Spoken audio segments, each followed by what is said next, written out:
fait, le pays, la RDC, est en train d'organiser une série de campagnes de vaccination contre la poliomyélite, qui est une maladie invalidante pour toute la vie pour l'enfant qui s'est fait infecter par les virus de la polio.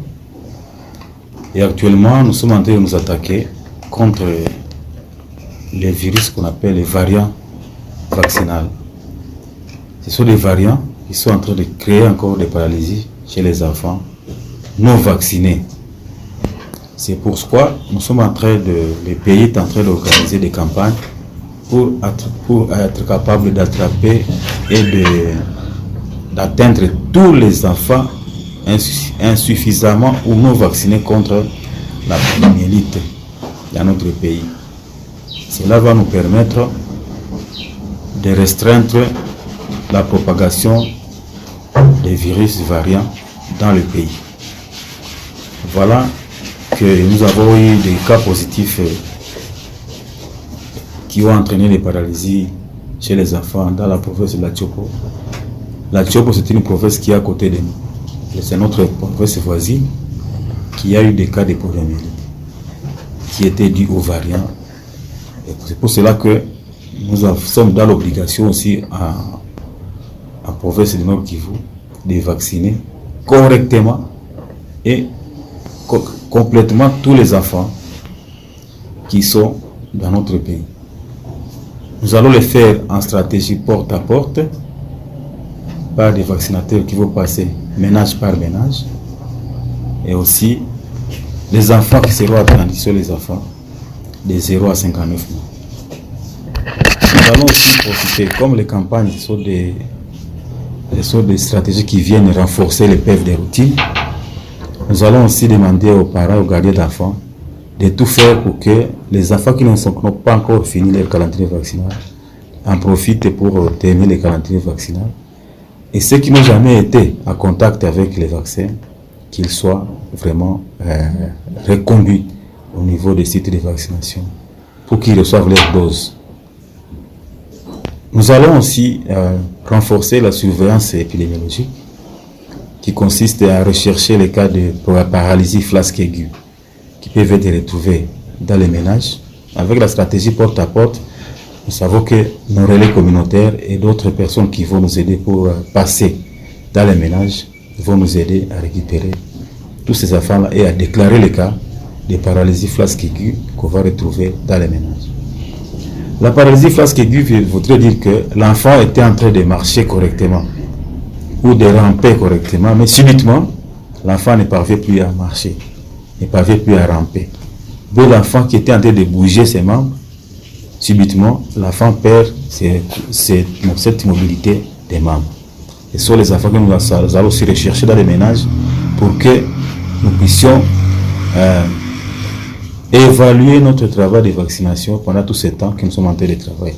Si nous retrouvons, on va prélever ces échantillons chez eux que nous allons envoyer au laboratoire pour rechercher si ces paralysies ont été dues au virus variant ou bien à un autre virus paralysant.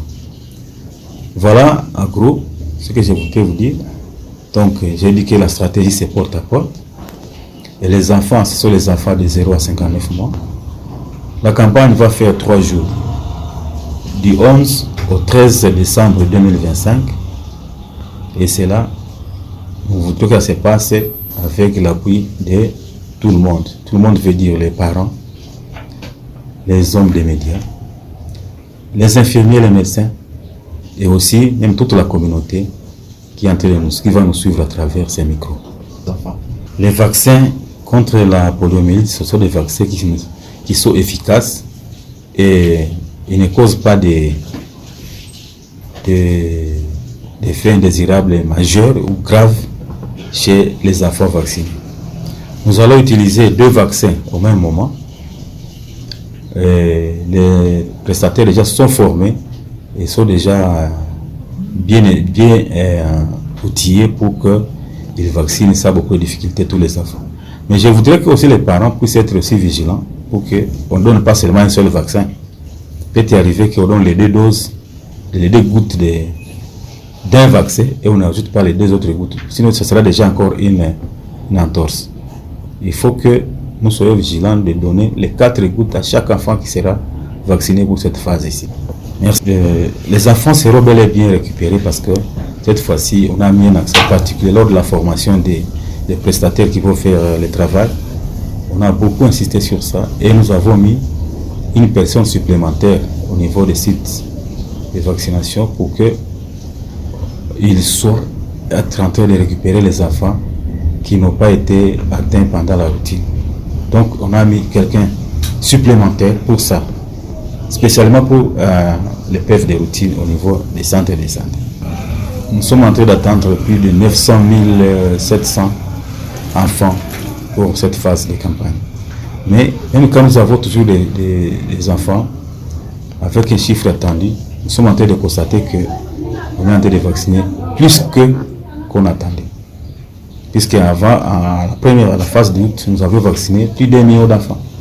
Au moment où nous attendions 975 enfants, 975 000 enfants, mais nous étions arrivés à 1 million 100 quelque chose des enfants qui nous avaient vaccinés pour la phase 2. Nous allons faire une vaccination porte à porte pour que ça nous permette d'atteindre tous les enfants qui sont dans les ménages au niveau de notre ville de Butembo et dans les villages et territoires de notre province Nord Kivu. Donc ça sera porte à porte pour qu'on récupère tous les enfants, déplacés ou pas. On doit être vacciné pendant la campagne de vaccination.